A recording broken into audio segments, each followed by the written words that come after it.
我满心欢喜嫁给了我喜欢多年的偶像。可某天凌晨，他从床上拖起疲惫不堪的我。他小心翼翼呵护着医院里那个虚弱的女人，眼里是我从未见过的真挚。他放下自己的骄傲，跪在我面前。福锦，你能不能求求你小叔？阿斐真的等不了了。原来，藏在文字里克制的挚爱是真的，只是那个人从来不是我。大家好，开始今天的分享之前，希望你能给人间烟火点个订阅，我将会分享更多优质的内容。凌晨1点，我本该在公司加班的老公把我从床上拉起来，黑着脸把我塞进车里，全程超速到了医院。他松开我的手，跪到一个躺在病床上的女人面前。女人戴着氧气罩，很虚弱，脸上毫无血色，头发全都掉光了。许悲然抓着她的手，眼泪瞬间湿了一块被子。和她结婚半年，我还是第一次看她哭。她以前每天都是笑呵呵的，没有烦恼的样子。女人看她流泪了，也跟着哭。许悲然赶紧帮她擦眼泪。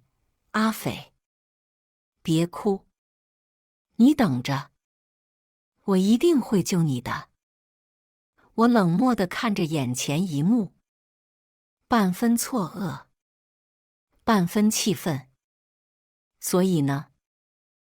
大半夜把我拽过来看他们情深似海的样子吗？还是看我结婚半年的老公，其实外面还有一个病重的外室呢？女人像是刚看到我，朝我露出一个无力的笑容。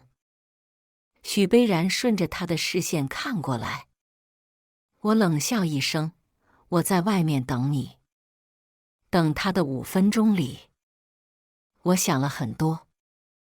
从见面到结婚，我们好像也就只相处了9个多月，但我认识他已经快10年了。高中时，读他的书，被他书中的挚爱打动了一次又一次。在他的字里行间，我幻想着他是一个很温柔的人。那时候压力大，连带着我的小叔又很凶，经常给他发私信吐槽。就在第2年，他突然回复了我的每一条吐槽。那以后，我们经常在私信里联系。他总是像一个乐天派一样，有时怕我这样会打扰他，一段时间忍住不发消息。他还会问我最近怎么了。终于在9个月前，我才发现，我们竟然生活在同一个城市里。很快我们就恋爱了，顺理成章地结了婚。我以为我真的很幸运，嫁给了自己喜欢了这么多年的偶像。不过现在看来，不是这样的。许悲然出来的时候，整个人都蒙着一层雾气，从来没看过他这么颓废过。早上还满脸笑容地抱着我说爱我。不想去上班的男人，心里满是另外一个女人。我没有和他大吵大闹，安静地听他语无伦次地说着他们的爱情故事，说他有多好，他有多爱他。他每说一句，我的心就痛1分，像一把刀子插入胸膛，一寸一寸地深入。说到最后，我早已经泪流满面。凭什么？所以你娶我，只是因为你不想让当时的他担心你以后会放不下他。凭什么呢，许悲然？你装作爱我，还和我领证结婚。既然是演的，那结什么婚呢？你不觉得自己很恶心吗？以前为什么不和我说他的存在？他抱着头，靠着墙蹲了下去。既然都演到这一步了，还告诉我干什么？羞辱我吗？看我笑话吗？他猛地站起身，连连摇头，不是的。福锦，真的不是的。所有的错都是我一个人犯下的。和你结婚也是有我的私心的。我以后一定补偿你。今天带你来这里，只是因为阿肥想见见你。他总觉得我是在骗他，说我结婚了。他不放心。我冷笑一声，许悲然，你凭什么觉得？我知道真相以后，还会和你在一起呢？我是喜欢你，但我现在也真的很恶心你。看着面前因为痛苦深深自责的男人，我一切都想明白了。他那本感动我无数次的书里，他克制的挚爱是真实存在的。他在书中说，他像秋天的落叶，短暂又难忘。原来那些感动我的一段段文字，都是他写给这个女人的。情绪涌上心头，眼泪在眼眶里糊成了一团，模糊了视线，嘴里一阵苦涩，哽在喉咙处，马上要喘不过气了。许悲然见我状态不对，收了眼泪，做事就要拉我的手。我瞬间清醒，连忙退后躲开他。你别碰我！巨大的背叛感侵蚀着我的大脑，我连连后退。他看着我，像是要说什么，可终究是没说出口。凌晨的城市，大街上仍旧灯火通明。我漫无目的地走着，脑袋里全是在医院的那一幕幕画面。天空突然淅淅沥沥地下起了小雨，脚下踩空，摔倒后，干脆坐在了路边，把脸埋在怀里，眼泪混着雨点滴在地上。不知过了多久，一辆车停在了我面前。男人从车上下来，走到我面前，重重地叹了口气。温福锦，起来，回家了。我抬起头，带着哭腔，小叔，对不起。我也不知道对不起什么，可能是对不起当时没有听他的话，也可能是对自己说的对不起。他俯身把我抱上了车，你没有什么对不起我的。他把我带回了他家。这里，我结婚以前住了很多很多年。爸妈结婚属于老一辈的包办婚姻，两个人又自私的厉害。生下我就算完成了任务，1年见不到一个人影。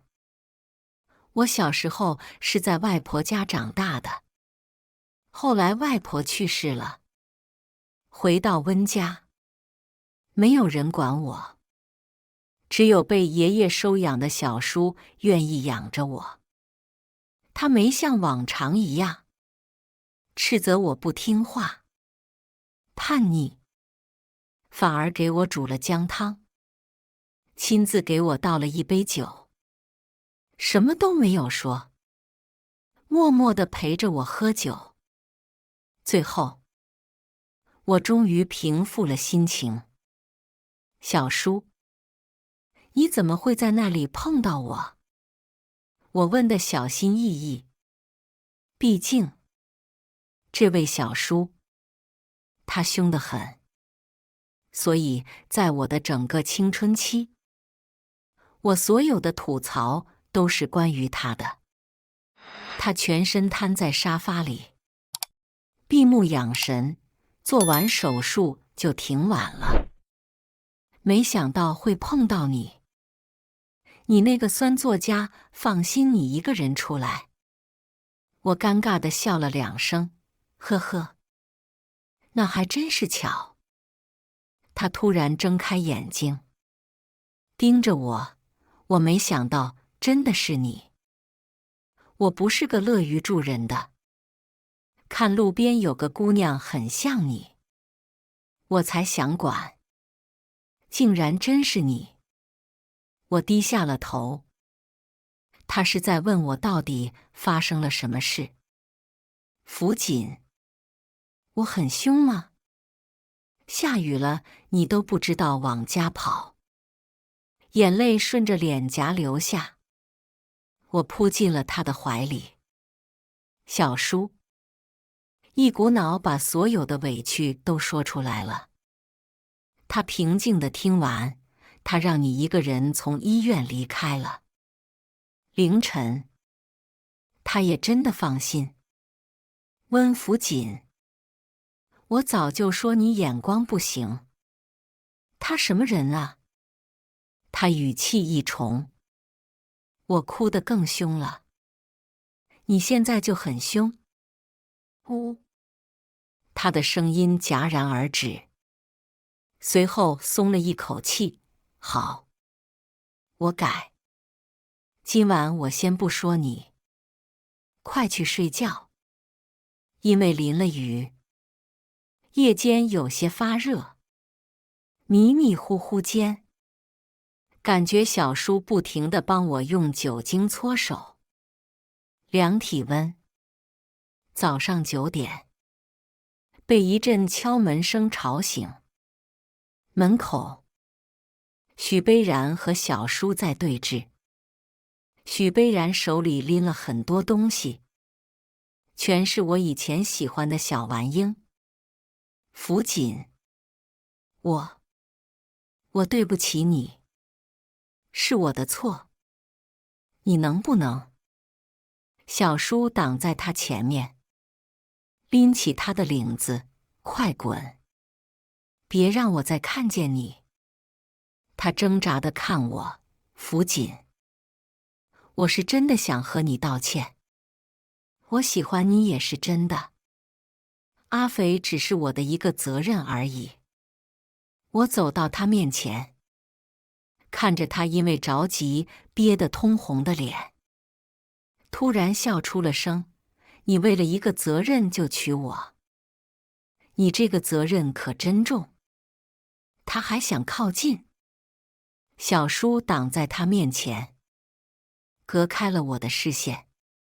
福锦，我们单独聊一下行吗？聊完，你想怎么样都行。我是有苦衷的。他不停地哀求，我的眼眶也红了一片。毕竟是我喜欢了这么多年的人，即使他娶我，是骗我，可我对他的感情不是假的。小叔看我有些动摇，拉住我的胳膊。福锦，你知不知道他刚才和我说什么？许悲然打断了他的话。小叔，感情是我们2个人的事情，你让我们自己解决吧。小叔恨铁不成钢地看着我。你也是这么想的？我不言语。他嗤笑，松开了我。行。去吧。楼下，许悲然还没开口，先哭了一鼻子，不停地和我道歉，说他没有考虑我的感受，说他刚开始和我谈恋爱是和阿肥赌气，但后来真的爱上了我，不然也不会和我结婚。他拉着我的手，哭着求我扶紧。阿斐说他想和你解释一下，我和你结婚这段时间，真的没有经常找他，我是真的很认真的和你生活的。1个月前，是他的朋友找到我的，我才知道原来他病根本就没有缓解，还病得更严重了。他说想见我最后一面，我怎么能眼睁睁地看着他死掉呢？我冷漠地看着他，所以你想怎么样呢？陪着他走人生的最后的时间，还是想和我离婚娶她？他猛地跪在了我面前，不离婚。扶紧，我永远也不会和你离婚的。他抱住我，扶紧。你能不能求求你小叔？他是这方面的专家，只有他能做这个手术。你能不能和他说一说，帮帮阿斐？他真的等不了了。一行情泪滑下，他终究还是说出了最伤我的话。我卯足了劲儿，打了他2巴掌。许悲然，你真的让我恶心。你当初说和我见面、谈恋爱、结婚，每一步都是算好的，是不是？就是为了我小叔能帮他做手术。他脸色发白，手忙脚乱地想解释，我又扇了他2个巴掌，转身就走。小叔等在门口，一见我就开口，我是不会为了他推迟我病人的手术。他前女友是命，我的病人也是命。我点头，知道的。我还不会昏头到这种程度。刚刚他和你说的就是这个事情吗？他抓了一把头发，如果他真的想给前女友治病，让他根据医院的流程，入院、检查、排号。我很多病人已经等了我2个多月了。不过我可以给他介绍我别的医院的朋友。他刚死乞白赖地求我，我怕你难过，多想，不想让你知道。结果求到你这里来了，你接下来想怎么处理？还没等我开口，他继续说，我以为他不是个好人，没想到能做出这种事情来。是我对你照顾不周，是我害了你。我猛地摇头，不是这样的。小叔是在所有人不想要我的时候，第一个选择我的人。他永远不会害我，我不会就这么善罢甘休。他前女友很明显是不甘心了，我想去看看他。凭什么受苦的只有我一个人？小叔不赞成，但终究是拗不过我。准备了2天，给许悲然打电话说我想通了。我回了家，他挂了电话，立马回家来找我，抱着我喜极而泣，扶紧。我好高兴，你原谅我了。我忍着恶心，装模作样的轻拍了他2下。我想通了，悲然，我们都已经结婚了，夫妻本是一体的。我只是这2天没想通而已。我还是很爱你的。他连忙打断我，把我抱得更紧，像要揉进身体里，扶紧。只要做完这个手术，我肯定再也不管他了。我们好好的过日子。我安抚他，你想错了。毕竟他生病了，你有情有义的要管他，当然还是要把他治好，你才能安心啊。他被我的大度打动了，眼泪沾湿了我的衣服，扶紧。还是你对我好。那天以后，我变成了一个卑微又很爱许悲然的懂事妻子，不仅天天帮着他去看前女友，还帮着他前前后后的联系医生。为了这些，把工作室里所有的工作全都交给了别人。终于，徐斐忍不住了，他抓住我的手，凑近了说：“温福锦，你别装了。我不相信有哪个妻子能大度到这种程度，让自己的老公去照顾忘不掉的前女友。”我退后一步，满脸无辜，可是悲然都说了，你和他已经过去了，而且他和我谈恋爱不也是你催着的吗？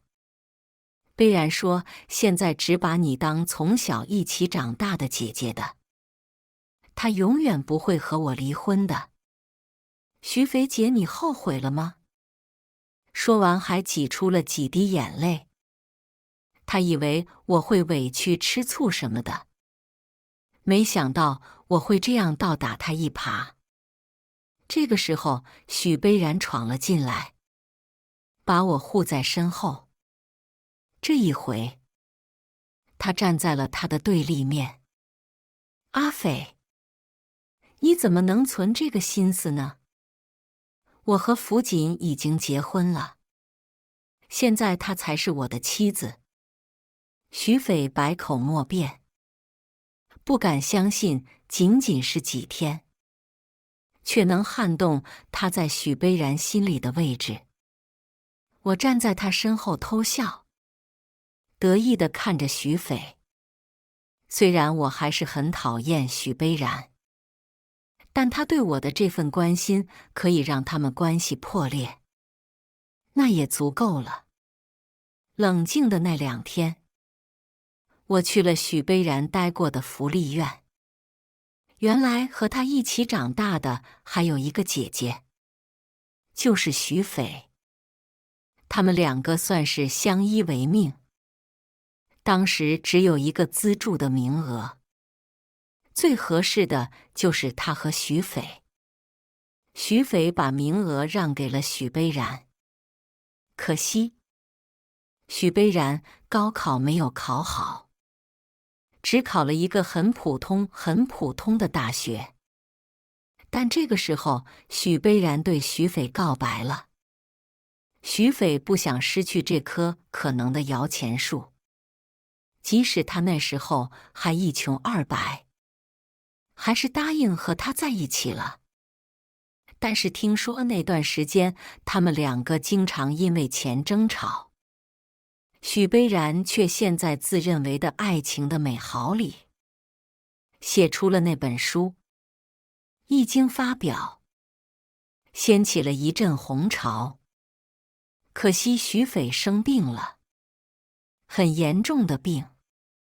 他劝许悲然离开他，只是想考验一下他，彰显自己小白花的形象。没想到他还挺听劝的，应该是花光了许悲然留给他的钱，现在才来找他。如果是真的想治病，为什么不提前排我小叔的手术好，非要等到现在？徐斐见气不到我，就开始在我耳边说他们以前怎么度过苦日子，两个人怎么一起吃一碗面。许悲然喝汤，让他吃面。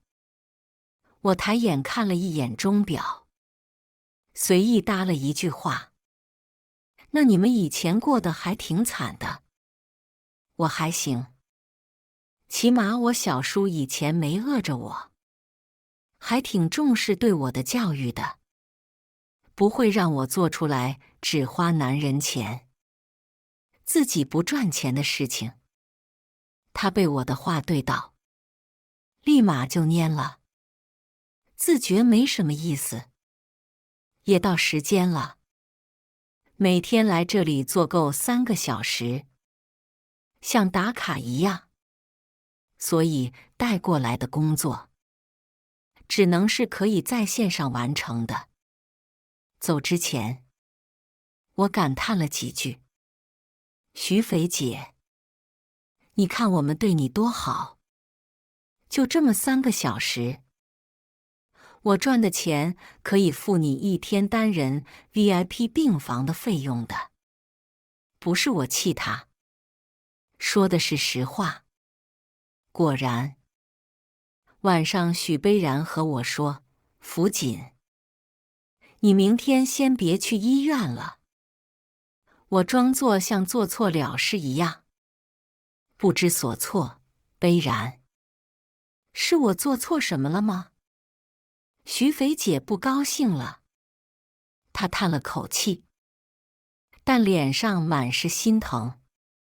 我知道时机刚好，一行情泪流下。许悲然，我真的很委屈，从来没有受过这样的委屈。我的朋友们都嘲笑我，说我照顾老公的前女友，说我是软柿子。可我就是爱你啊！我为了你忍让到这种地步，可是为什么我还是不能让所有人满意？他赶紧把我抱在怀里安抚：福锦，不是你的错，是他生病了，情绪不正常，我一定尽快处理好他的事情。我劝我小叔，让他尽量。顺势打了个哭嗝，抬头看到客厅镜子里的自己，梨花带雨的好不可怜。不用了，福锦，小叔是一个有原则的人，以前是我太唐突了，但不管你信不信，我和你发誓，和你结婚，真的不是因为你小叔能救阿斐。如果是假的，我甘愿天打。我捂住他的嘴，重重的点头，我信的，信你的。心里暗自发笑，不管是真的假的，这事儿还是别麻烦上天了。这件事情，温家马上就知道了。虽然小叔平时生活得很低调，但我们毕竟是温家的人，有一些面子上的事情，还是要顾忌的。温家家宴，小叔挽着一身连衣裙的我出席。我抬眼，对上了坐在正中间的老爷子的视线，他威严又冷漠，和他身旁我8、9年没见过的老爸形成了鲜明的对比。我爸一身朝服，如果不看脸，他的衣着比我小叔年轻不止10岁。他殷勤地走到我面前，好像看见了什么新奇的东西。这是当年那个小孩，竟然长这么大了，真神奇。我顶着小叔压迫性的视线，不情愿地叫了一声“爸”。他半天没反应过来，再叫我呀。你好，你好。宴席上，我左边坐着小叔，右边坐着他，频频地回头看我，终究不知道说什么，没再开口，因为全是家里人，说话没有那么多顾忌。老爷子问我：“许悲然呢？他怎么没来？”我爸朝我看过来：“许悲然是谁？”向来喜欢冷嘲热讽的二姑开口：“哥，你还不知道呢？你亲女儿都结婚半年多了，许悲然可是你女婿啊！你这女婿可是……”啧。说完还捂嘴笑了，满脸的幸灾乐祸。我看向小叔，他朝我眨了下眼睛，我立马哭了出来。二姑，你可别笑话我了。眼泪簌簌地往下流，根本停不下来。我虽然是个不受宠的，但毕竟姓温，温家的长辈又都是有些护崽子的。第一个说话的是老爷子，大骂了二姑2句。福锦，你说，现在是怎么个情况？我一五一十的把所有的事情都说了，只是说我受了委屈，被人骗了，其他的一句话也没说。我爸立马拍桌子站了起来：“他奶奶的！我不在，他就这么欺负我女儿，老子宰了他！”说着就撸起了袖子，露出大花臂就往外走。还是老爷子叫住了他，一家人还是硬生生地吃了一顿饭。饭后，我爸心疼地和我说：“福锦，你放心，以前是爸对不起你，这个人我一定帮你收拾了。”回家的路上，我扬起笑脸看着小叔，他面不改色：“你爹别的没有，就是脾气暴。这件事情交给他最好了，况且他对你还有愧疚。”说到这里，他怕我难过，停顿了几秒。我已经不在意了，母爱父爱，在我渴望的年龄没有给我，现在我只觉得是负担、压力。我爸带了几个兄弟，直接在医院门口就把许悲然围住了，痛打了一顿。我在警局见到他的时候，裸露在外面的皮肤满是青紫。他见我来了，刚要开口，我大喊了一句：“爸，你怎么也在这儿？”许悲然瞪大了眼睛：“爸。”我开口：“悲然，这是我爸，是不是有什么误会？”他可能是最近听到些我受委屈了的话，为我打抱不平，但他下手确实有些重了。警察再次询问的时候，许悲然也只能是有苦说不出，生生地咽下了这口气。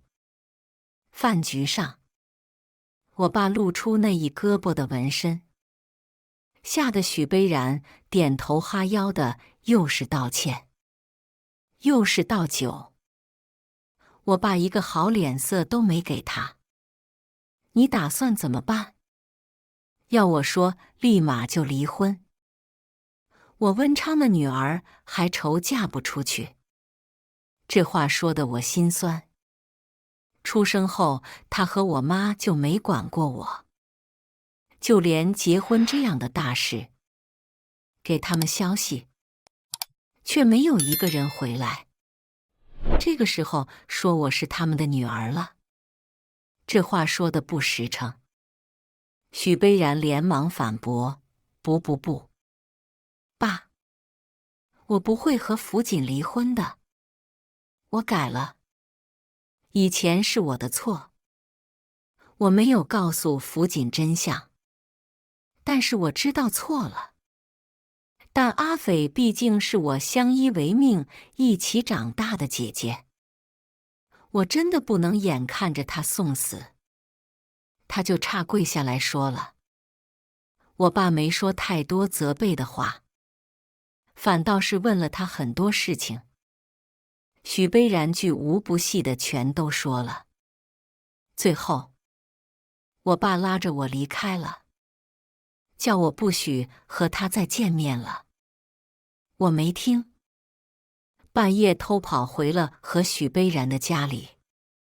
他感动得稀里哗啦的，对我的愧疚就更深了一个程度。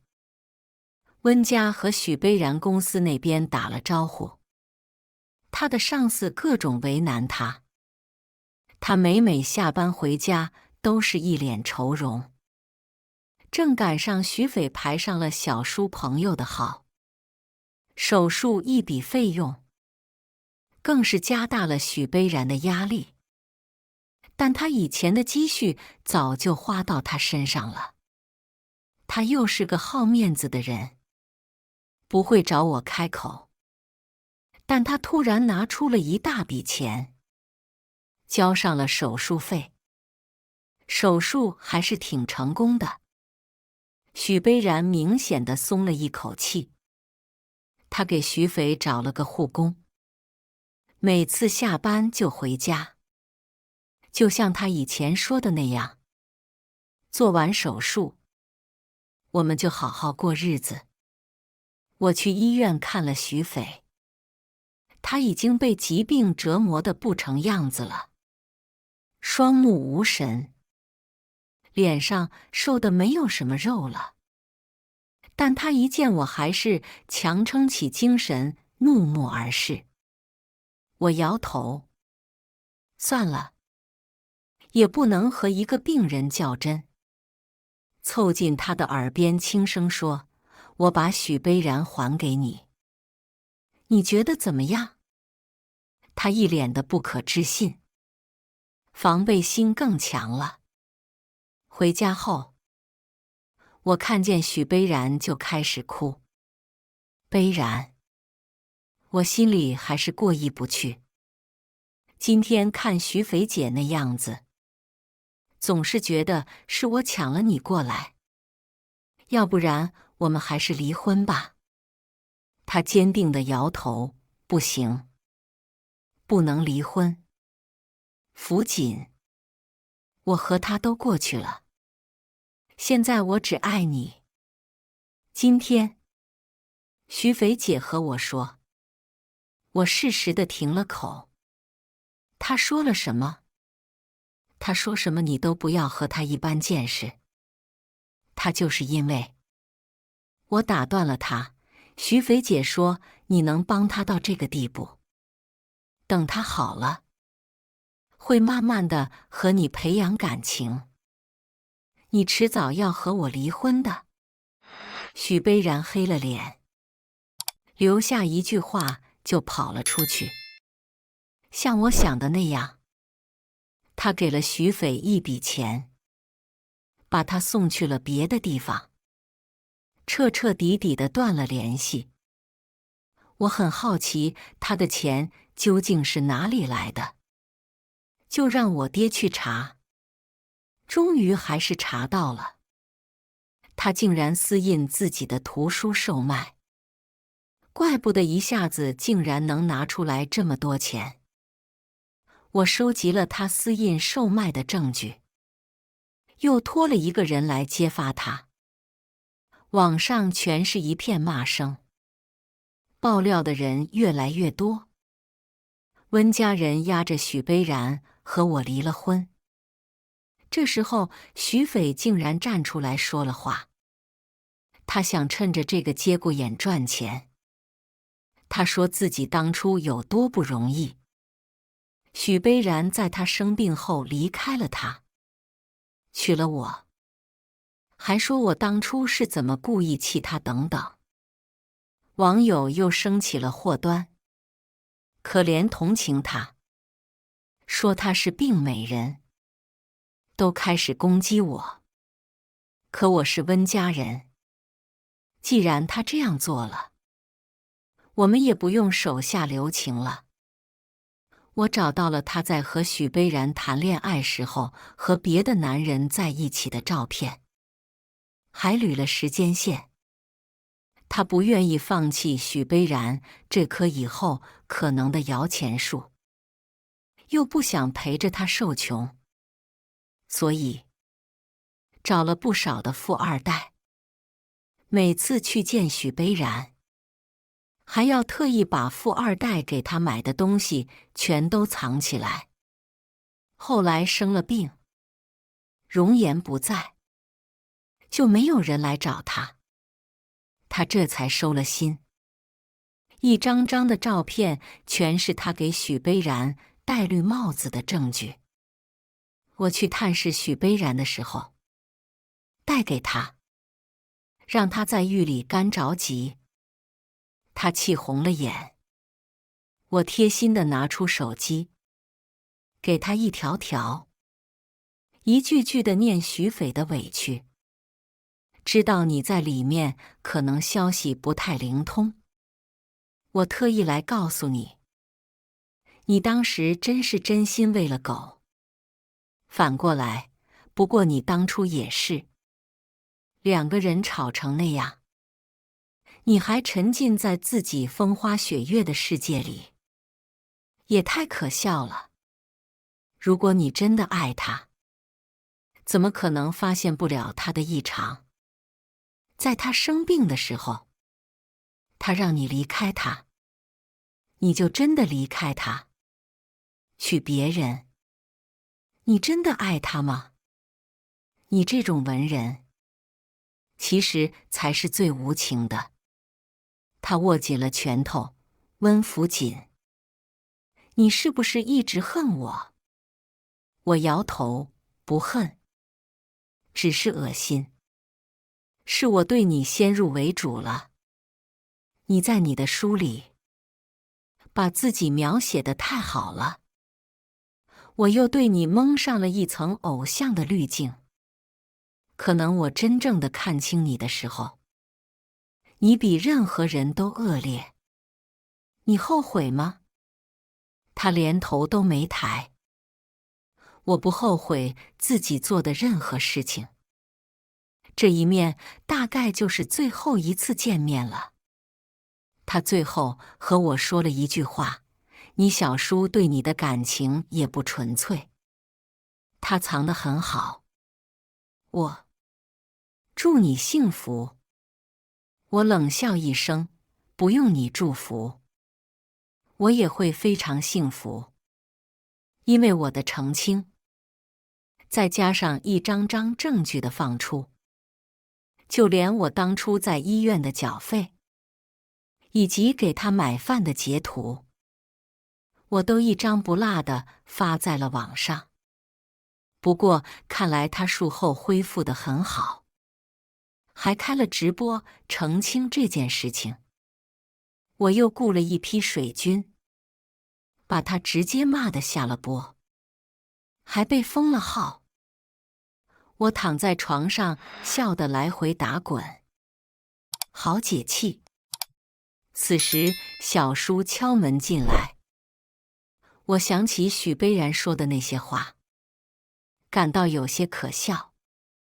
他是我小叔，是从小把我养到大的人，异父异兄异友。只要他不忙，我什么事情都会和他说。只在青春期那段时间比较叛逆，才误入了许悲然这条歧路。是我自己做错了事情，小叔也从来没有责骂过我。当初我说要和许悲然结婚，小叔生了好大一场气。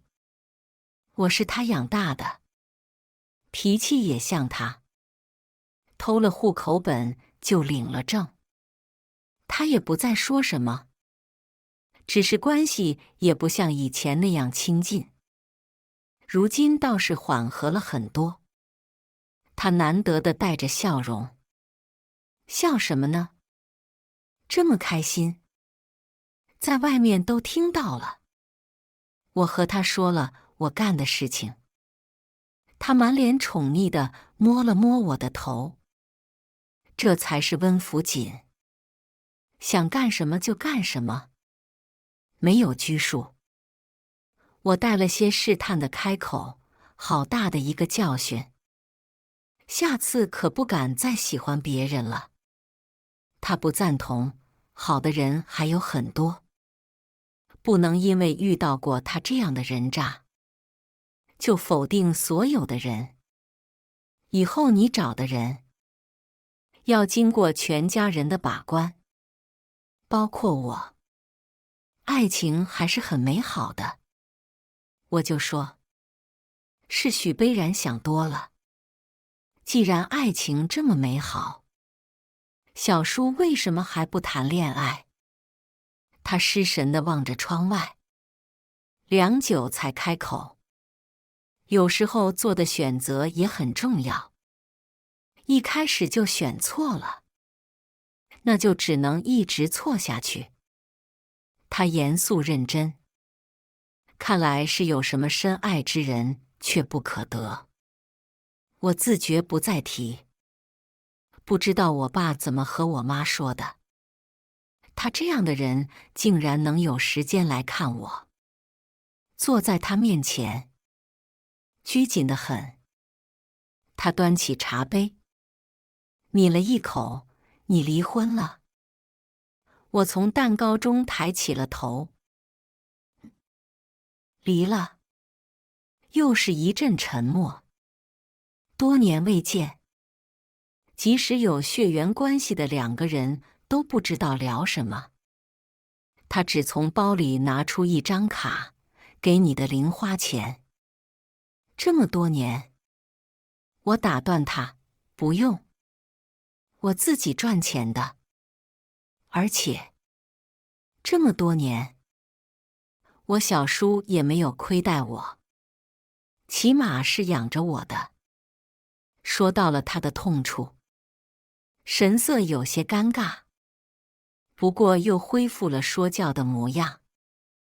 你小叔毕竟是一个单身的男性，你都多大了，还住在他那里？不好，你知不知道？这样会让人传谣言的。我来了脾气。凭什么他们只管生不管养？许多年没管过，现在突然回来，却要对我的生活指手画脚，还说我小叔。凭什么？不用您担心了。毕竟当时我小叔养我的时候，你们都没说担心。现在未免有些多余。好了，我还有事情，先走了。不欢而散。走出店里，眼泪不自觉地往下掉。我看到了，她早就再婚了。现在的小孩应该是个小姑娘吧？手机屏幕是她。名牌包上多余的公主玩偶挂件也是那个小姑娘挂上去的。刚刚她出去打电话，我无意间听到了。她哄着小姑娘说：“妈妈马上就回来，你别哭。妈妈只有你一个小孩。”小嫣最听话了，即使嘴上说着不在乎，可真的看到她不一样的对待，心里还是酸酸的。小时候，同学的头发都是妈妈给梳的。外婆为了方便，我一直留着短短的头发，还是小叔让我留的长发。他第一次给我扎头发，手忙脚乱的，出了满头的汗。我感动得哭出了声。他顿时有些慌乱。福锦，弄疼你了？我摇头。不是，才不是。是第一次有人给我梳头发。我爸知道我和我妈不欢而散，他突然兴起了父爱，不停地给我送东西补偿我。一次家宴上，他喝醉了酒，眼睛通红地拉着我的手，不停地和我说对不住我。对于许悲然这件事情上，我还是很真心地说了一句谢谢，但也仅此而已。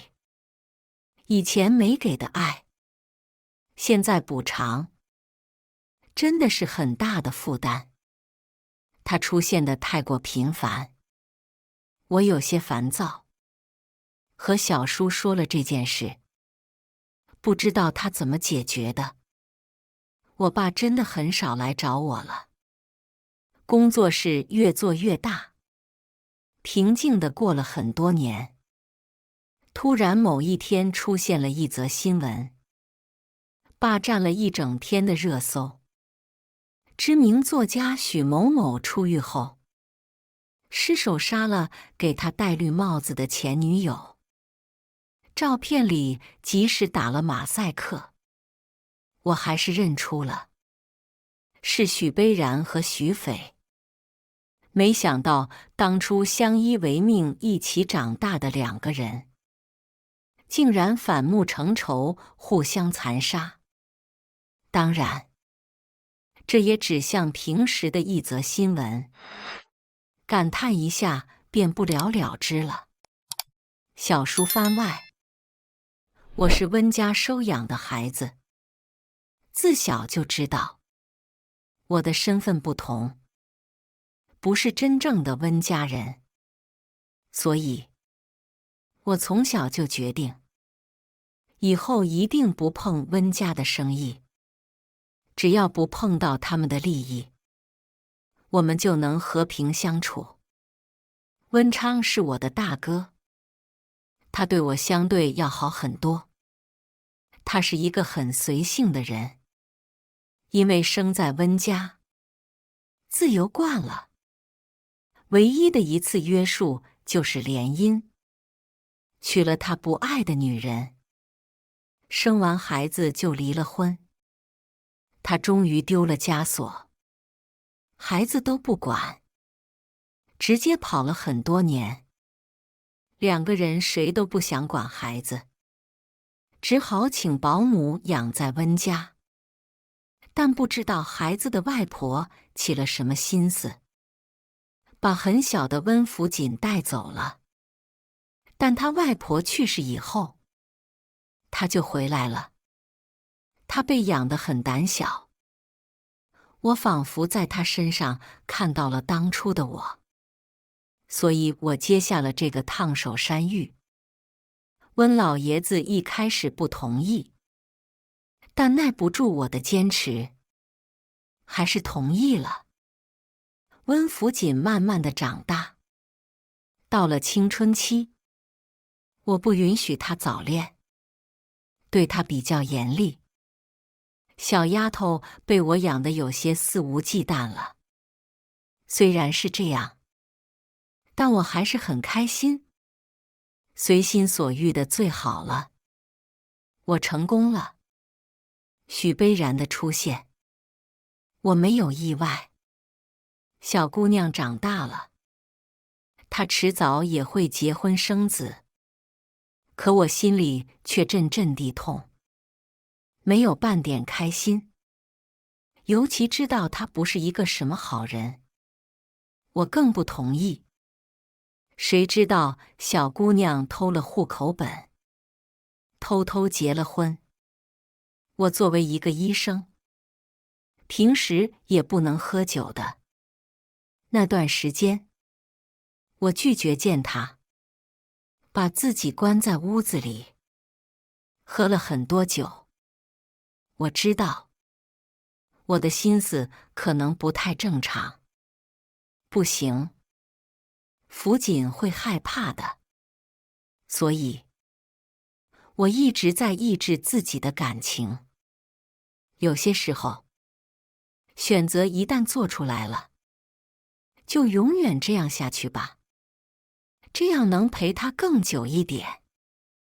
以上就是今天分享的故事。